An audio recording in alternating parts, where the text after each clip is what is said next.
बाबुले आलु रोल खाम न मम्मी भनेको भएर मैले पहिला थोरै आटाको पिठो मुछे।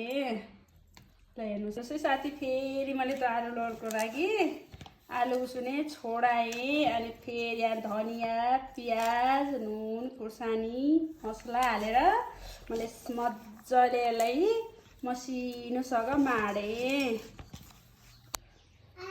हैन।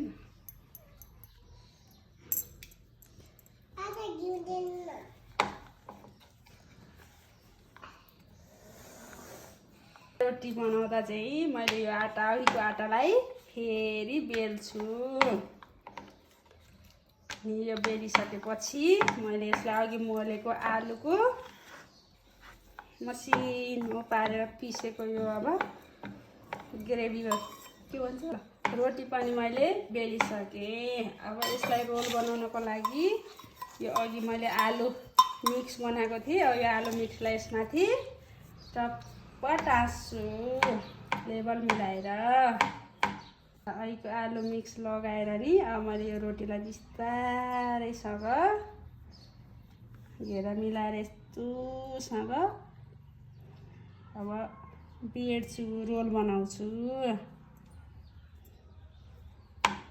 हेर्नुहोस् है साथीहरू। अनि यो छेउमा अलि राम्रोसँग यो आलु साथीहरू तपाईँहरूले चाहिँ घिउ तेल जेमा नि बनाउन सक्नुहुन्छ। मेरो घिउ भने राम्रोसँग खरिसक्यो। अब मैले अघि बनाएको यो रोललाई यसरी राख्छु। ल हेर्नुहोस् है।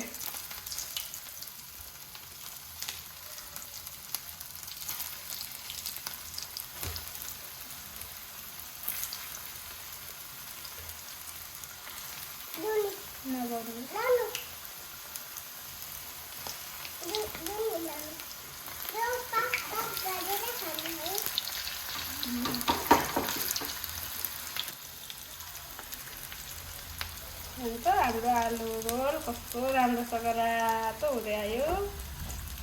के भन अझै।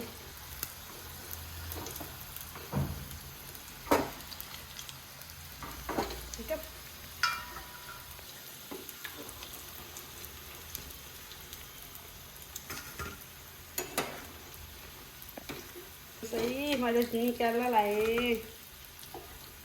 हेर्नु कस्तो राम्रोसँग पाकेछ, रातो देखेछ।